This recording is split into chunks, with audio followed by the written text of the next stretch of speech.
Hello, dear students. Welcome back to my channel Physics SPC. Electric charges and field का एक question. Two identical charge spheres suspended from a common point by two massless string of length L are initially at a distance d, but d less than L apart because of their mutual repulsions. The charges begins to leak from the both sphere at constant rate. As a result, the charge approach each other with a velocity v. Then, as a function of distance x between them, function of distance x between them. सुनिए solution. सबसे पहले इसका एक diagram बनाते हैं. ये एक जिसे सपोर्ट ले लिया और इसके एक कॉमन पॉइंट से, इसी एक पॉइंट से टू स्ट्रिंग है मासलेस, ऐसे इसकी लेंथ एल और इसकी लेंथ एल है. एक स्फीयर यहाँ पे है और एक स्फीयर यहाँ पे है, और इनके जो बीच की ये सेपरेशन है ये डी है. लेकिन ये डायग्राम ऐसे बना दिया है मैंने, ये रिपल्सन की वजह से इन पर इक्वल चार्जेस हैं. मान लो इस पर क्यू चार्ज है, इस पर भी क्यू चार्ज है, तो इनके दोनों चार्ज के रिपल्सन की वजह से ये डी सेपरेशन पर हैं. ठीक है ऐसे. लेकिन यहाँ क्वेश्चन में गिवन है कि जो डी है ना वो बहुत छोटा है एल से. इसका मतलब है कि अगर डी एल से बहुत छोटा है तो ये जो एंगल है ना, दैट इज जो थीटा है, ये वेरी वेरी स्मॉल होगा. ठीक है. अब क्वेश्चन में क्या कहा, क्वेश्चन में ये कहा है कि अगर इसका जो चार्ज है वो लीक करने लगे, charge begins to leak from both sphere at a constant rate. As a result the charge approaches each other with velocity v. तो अगर ये चार्ज लीक करेगा तो ये कितनी वेलोसिटी से एक दूसरे के पास आएंगे. तो ये दूसरा डायग्राम बना लेता हूँ. ये आपका ऐसे, ये एंगल मैंने जैसे ये थीटा डैश था, इसको थीटा कर लेते हैं. किसी इंस्टेंट टाइम पर अगर ये चार्ज लीक कर रहा होगा तो किसी इंस्टेंट टाइम पर इस पर एक चार्ज होगा और एक इन दोनों के बीच की किसी इंस्टेंट टाइम पर कुछ डिस्टेंस भी होगी, वो लेट कर लिया एक्स. ठीक है. और इस पर चार्ज लेट कर लिया उस इंस्टेंट टाइम पर कैपिटल क्यू. लीक करेंगे ना, स्मॉल क्यू नहीं होगा. ठीक है. ये लेट किया है तो यहाँ पे एक लाइन लेट कर लेते हैं बेटा. Let any at any instant the distance between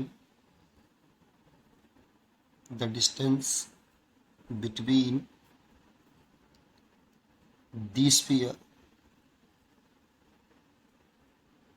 is x and charges on sphere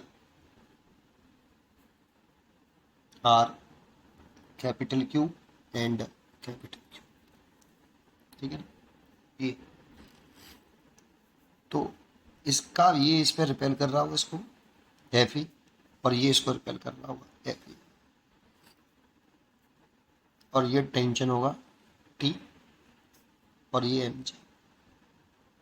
किसी इंस्टेंट पर है. तो देखो ये थीटा है तो ये वाला इसका कंपोनेंट करें थीटा टी का, तो ये कंपोनेंट जो आएगा ये टी कॉस थीटा होगा, और ये वाला कंपोनेंट होगा वो टी साइन थीटा. और ये मिड थीटा है तो ये वाली जो डिस्टेंस होगी ये वाली, ये x/2 होगी. तो टी कॉस थीटा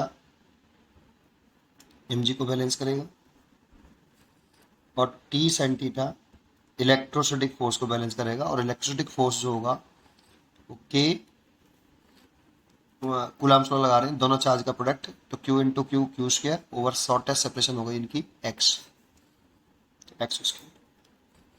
ये सेकंड इक्वेशन. अगर दोनों को और हम डिवाइड कर दें, 2 डिवाइड बाई फर्स्ट, तो T sine theta over T cos theta is equal to लिख सकते हैं K Q square upon X square और इंटू एम जी. टी से टी कैंसिल हो गया, ये हो गया tan theta is equal to K Q square over X square M G. ये इक्वेशन नंबर 3 हो गई। इससे आगे देखते हैं। अब जरा यहाँ पे ये समझना है कि इस थीटा को भी यहाँ से एलिमिनेट करना है। तो देखो यार थीटा कैसा था, बहुत छोटा था। तो फॉर स्मॉल एंगल और स्मॉल एंगल थीटा एक प्रॉपर्टी होती है कि sine theta equal to theta and tan theta equal to theta, लेकिन ये थीटा यहाँ रेडियन में होना चाहिए, ठीक है। इसीलिए sine theta equal to tan theta equal to theta, और यहाँ साइन थीटा लिखें। देखो इस जगह पर हम साइन थीटा लिखें इस ट्राइंगल में, तो sine theta is equal to perpendicular तो हो गया एक्स बाई टू इसके लिए, और हाइपोटेन्यूज हो गया, इसकी लेंथ दे रखी है, इसलिए साइन थीटा लिख सकते हैं एक्स अपॉन टू है। इसीलिए यहाँ पर हम टेन थीटा की जगह पर पहले तो हम थीटा लिखेंगे क्योंकि एंगल बहुत छोटा है, और K Q square over X square M G, और इस थीटा की वैल्यू हम पुट करेंगे एक्स बाई टू है, एक्स बाई टू है। सोचो अगर ये डी ही जो सेपरेशन थी वो एल से छोटी थी बहुत, तो ये एंगल बहुत छोटा होगा, और पास आ जाएंगे तो ये और भी छोटा हो जाएगा, ठीक। तो इसीलिए यहाँ थीटा बहुत छोटा होगा। तो K Q square over X square M G, इस एक्स स्क्वेयर को इधर ले आओ, तो ये एक्स क्यू हो गया देखो, और एम जी को भी इधर ले आओ, M G divide by two L, और के को भी नीचे ले आओ is equal to Q square. Q square is equal to कितना आ गया, तो क्यू इज इक्वल टू कितना आ गया, तो रूट के अंदर M G over two L K. यहाँ हियर जो के है ना, ये कांस्टेंट टर्म होता है, इसकी वैल्यू प्रोपोर्शनलिटी कूलम्स लॉ में 1/4 एप्सिलॉन नॉट होता है, प्रोपोर्शनलिटी कांस्टेंट है ये, ठीक है। और इनटू एक्स का क्यू, तो क्यू इज इक्वल टू लिख सकते हैं रूट के अंदर M G over two L K और एक्स की पावर 3/2। भाई ये रूट से बाहर निकाल लिया मैंने, तो एक्स की पावर 3 है, तो रूट लग रहा है, तो रूट को 1/2 बोलते हैं, तो इसे लिख लिया। इसको आप डिफरेंशिएशन कर दें with respect to T, D Q over D T, ये तो कांस्टेंट टर्म है, ऐसे कैसे रहेगा, M G over two L K. इसको डिफरेंशिएशन करें विद रेस्पेक्ट टू टी कराए है ना, तो 3/2 आगे आ जाएगा, एक्स 3/2 माइनस 1 और D x over D T, क्योंकि टी के रेस्पेक्ट में किया है, एक्स के रेस्पेक्ट में नहीं किया, टी के रेस्पेक्ट में किया, इसलिए D x over D T ये डिफरेंशिएशन कर दिया। अब जैसा कि क्वेश्चन में कह रहा है यहाँ पर, the charge begins to leak from the both sphere at constant rate. इसका मतलब यहाँ क्वेश्चन में गिवन है कि ये D Q by D T जो है ना, ये एक कांस्टेंट टर्म है, जो चार्ज लीक कर रहा है ना वो एक कांस्टेंट रेट से लीक कर रहा है, तो D Q by D T constant है। अब देखो इसको क्या बोल सकते हैं हम, D x over D T, ये इंस्टेंटेनियस स्पीड होती है, D x over D T ये इंस्टेंटेनियस स्पीड हो गई, तो इसीलिए इसके स्पीड ले सकते हैं हम, और ये कांस्टेंट टर्म है। तो पहले देखो ये पूरा ही टर्म कांस्टेंट है, यहाँ पे ये वाला कांस्टेंट टर्म है और ये भी कांस्टेंट टर्म है, तो इस कांस्टेंट टर्म को मैं एक नाम दे दूं, इसको भी एक नाम दे दूं कि इसको एक कांस्टेंट टर्म, चलो यहाँ लिख देता हूँ कांस्टेंट, और ये भी पूरा कांस्टेंट है ना, तो इसको इधर ले आऊँ, चलो इसको पहले इधर ले आऊँ, पहले एक काम करता हूँ, इसको पहले इधर ले आता हूँ, तो रूट के अंदर ऐसे लिख देता हूँ 2LK ओवर MG, और ये 2/3 गलत नहीं कर दें, ये ऊपर जाएगा ये ऊपर जाएगा, ठीक है, और ये dQ/dt, और ये हो गया x की पावर प्लस के 1/2 हो जाएगा, और ये हो जाएगी वेलोसिटी, स्पीड हो जाएगी, ठीक है।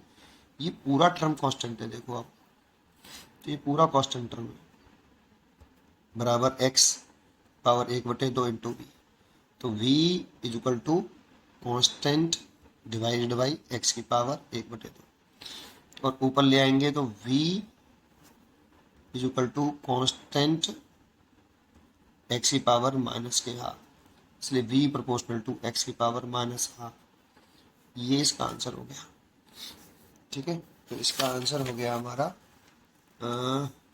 B choice correct, B correct. उम्मीद करता हूँ कि आपको ये जरूर समझ में आया होगा। पढ़ते रहिए और खुश रहिए। Thank you.